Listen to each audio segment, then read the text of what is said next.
I wanted to read to you a Charles Dickens quote that has been playing through my mind recently. It was the best of times. It was the worst of times. It was the age of foolishness. It was the epoch of belief. And it was the epoch of incredulity. It was the season of light. It was the season of darkness. It was the spring of hope. It was the winter of despair.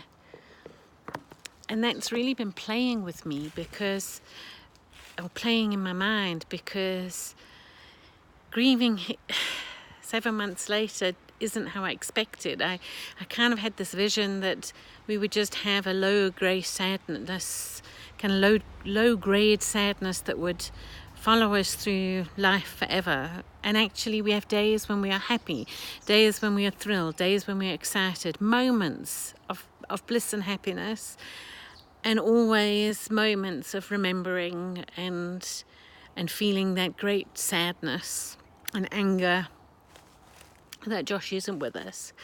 And I think maybe it's been on my mind a great deal because this weekend has been a difficult weekend for us. In South Africa, the 9th of August is a public holiday for Women's Day. I could fill many blogs with why having a Women's Day is a bad idea.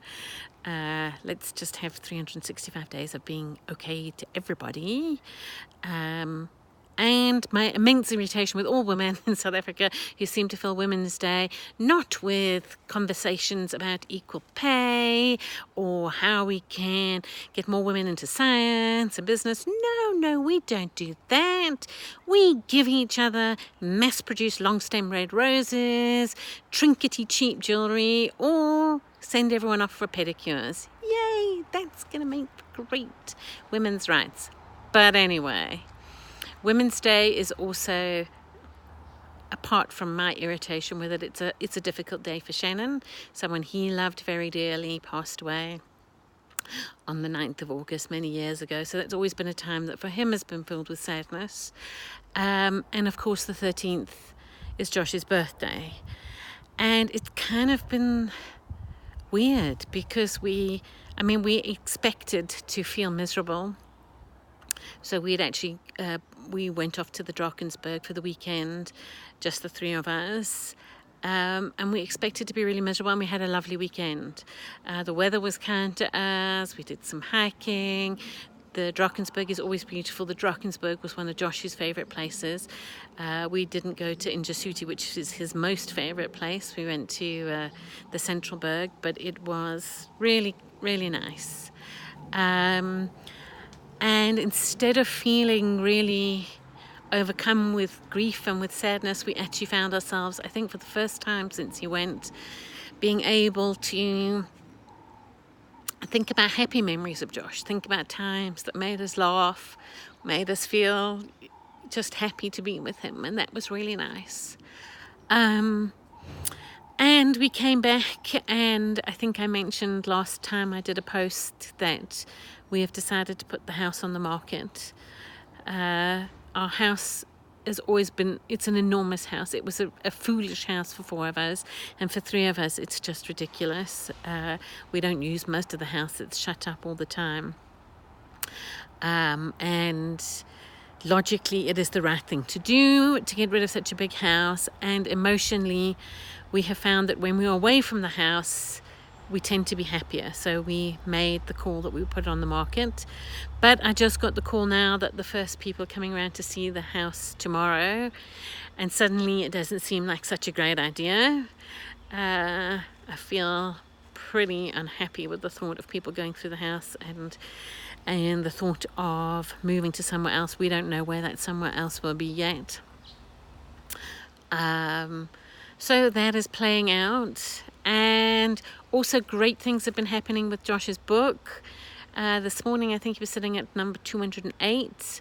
But what was really nice is how many people, thank you, have posted me pictures of the book in different places in your lives, and receiving those of you who bought paperback copies. Thank you so much. Underneath this you will actually see a little link to an email address. Guys, if you send me a picture of you with the book or for those of you who don't have an actual book, you have a Kindle copy, the receipt from Amazon. The email address is below, but if you send that to me, then what I will do is I will send you the link to the deleted last chapter, the chapter that didn't make it in, for a variety of reasons, but mostly because once I started writing up the story for Josh, I actually discovered that I really liked Bree and I liked Adam, and I wanted to leave the door open for maybe one day revisiting Bree and Adam's story and seeing if there are more adventures to be had. But you can anyway get a secret read that's a little thank you present from me to you, to the guys who bought it. Also, what has been quite nice is that yesterday I started having sales coming off the adverts. So those are the first people who didn't know Joshy or me who have started buying the book, and that's really excited. I mean, it's still tiny numbers, but it's really exciting. The other piece of news is that I think, cross fingers, hold thumbs, that we might have found a distributor for brick and mortar stores in South Africa. So I've sent off samples to the distributor, and they're going to have a look and see what they can do to get that into brick and mortar stores. It's not a great fit for brick and mortar stores in South Africa, and the volumes that go through the stores in South Africa are tiny, but it would kind of still be really, really good for my ego to be able to see the book there in an actual living, breathing store with living, breathing book selling people. So, you know, those are really happy things. Those are things that like fill me with energy and excitement and, you know, make me feel like actually, you know, like it's worth sticking around in the world. Yeah, so it's good and it's bad. You know, there are still days that are terrible. I think there are less of them for me than there are for Shannon at the moment, and less still for Chris. Chris seems to really be thriving. But yeah, the best of times and the worst of times, I suppose.